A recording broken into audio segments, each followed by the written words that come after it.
Hello friends, welcome to my channel my HR guru with Shakir.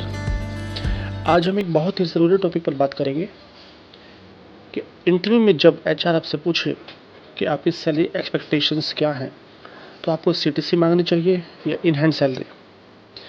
बहुत से लोगों को इस समय कन्फ्यूजन हो जाती है, तो आज आपकी ये कन्फ्यूजन पूरी तरह से दूर कर दूंगा।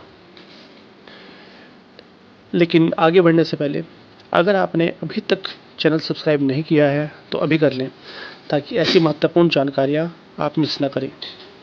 सबसे पहले बात करते हैं बेसिक सैलरी।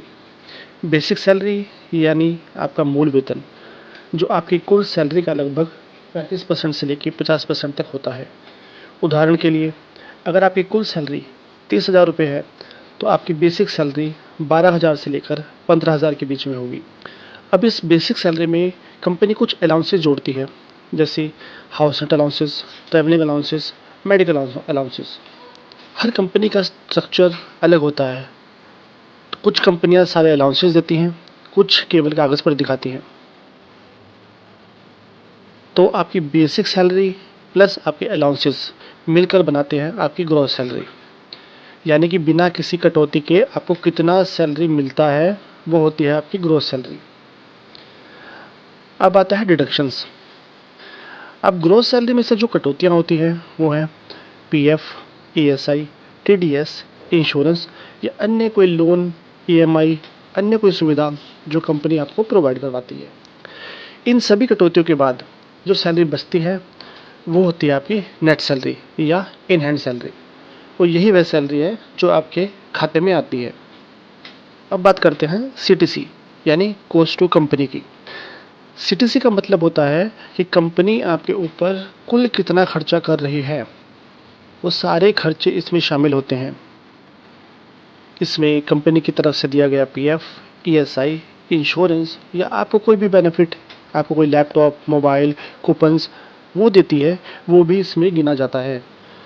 इसलिए सीटीसी में आपकी ग्रॉस सैलरी, कंपनी आपकी कंट्रीब्यूशन कितना कर रही है आपके पीएफ और ईएसआई या अदर डिडक्शंस पर, और कंपनी आपको क्या बेनिफिट दे रही है अदर्स, वो सभी आपका मिलकर सीटीसी बन जाता है। एक आसान सा उदाहरण समझते हैं कि आपकी सीटीसी है 40,000, तो आपकी ग्रॉस सैलरी होगी 37,000।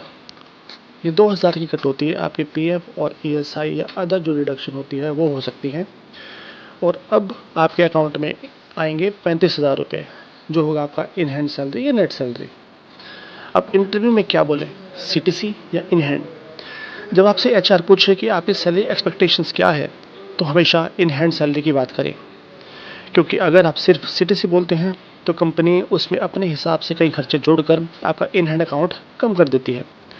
लेकिन जब आप साफ साफ कहते हैं कि मुझे 30,000 इन हैंड चाहिए, तो कंपनी उसी के हिसाब से अपना सैलरी स्ट्रक्चर बना देती है।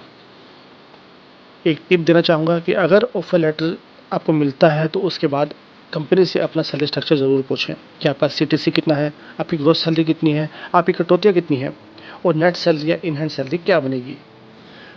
और अगर आपको यह वीडियो हेल्पफुल लगा हो तो लाइक करें, कमेंट में बताएं कि आपको कौन सा टॉपिक समझना है, और सब्सक्राइब करें my HR guru with Shakir को। अगली वीडियो में हम बताएंगे salary structure and salary slip कैसे पढ़ते हैं और उसमें क्या क्या चेक करना चाहिए।